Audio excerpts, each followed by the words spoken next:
गांव की कहानी। गांव के एक छोटे से घर में 5 साल का एक लड़का अली अपने दादा और दादी के साथ रहता था।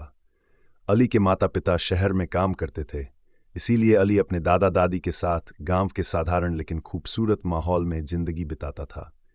अली का घर गांव के किनारे एक बड़े खेत के पास था, जहां अलग अलग फसलें उगाई जाती थीं। खेत के पास एक छोटा सा बाड़ा भी था, जहां कई जानवर रखे जाते थे। अली की सुबह सूरज के उगने के साथ शुरू होती थी। वह अपने दादा के साथ बाहर निकलता और खेतों की ओर चल पड़ता। दादा के हाथ में हमेशा एक पुरानी छड़ी होती थी, जो उनके अनुभव की निशानी थी। अली को अपने दादा के साथ खेतों में काम करने में बहुत मजा आता था। कभी वह जमीन से घास निकालता, कभी पानी की नालियां खोलता और कभी दादा के कहने पर बीज बोने की कोशिश करता। दादा उसे समझाते कि ये जमीन हमारी माँ की तरह है, जिसका ख्याल रखना हमारी जिम्मेदारी है। दादी हमेशा अली के लिए नाश्ता तैयार करतीं, दाल, रोटी और कभी कभी ताज़ा दूध का गिलास। दूध गांव की उन गायों से आता था जिन्हें अली खुद बाड़े में देखता था। अली को जानवरों से बहुत प्यार था।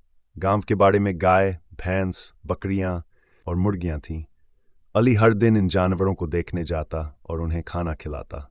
उसकी सबसे अच्छी दोस्त एक छोटी बकरी थी, जिसका नाम उसने गुलाबी रखा था।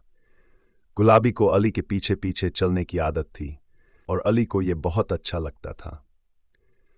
एक दिन दादा ने अली को बताया कि गुलाबी जल्द ही एक नन्हे बच्चे को जन्म देगी। अली ये सुनकर बेहद खुश हुआ और उस दिन से गुलाबी का खास ख्याल रखने लगा। वह रोजाना उसके लिए ताज़ा घास लाता और उसे प्यार से खिलाता। दादी ने भी अली को बताया कि जब हम जानवरों का ख्याल रखते हैं तो वे हमें आशीर्वाद देते हैं। ये बात अली के दिल में बैठ गई। अली को खेतों में हल चलाते ट्रैक्टर देखने का भी बहुत शौक था। दादा उसे कभी कभी खेत में ले जाकर ट्रैक्टर पर बिठाते। अली के लिए यह किसी झूले से कम नहीं था। वह खेतों में गेहूं की सुनहरी बालियां देखकर खुश होता और उनकी खुशबू महसूस करता। दादा अक्सर अली को गेहूं के दाने हाथ में लेकर कहते, ये जमीन की मेहनत का फल है जो हमारे हाथों में आता है।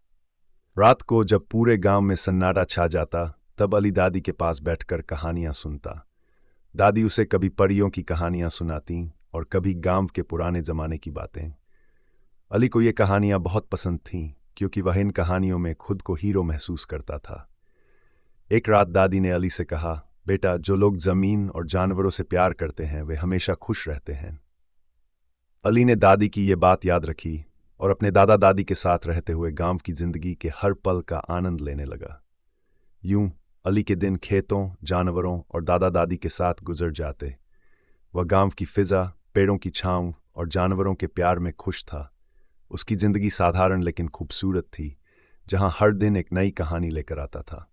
यह कहानी न केवल अली की गांव की जिंदगी को बयां करती है, बल्कि इसमें जमीन और जानवरों के प्रति प्यार और जिम्मेदारी का संदेश भी छिपा हुआ है।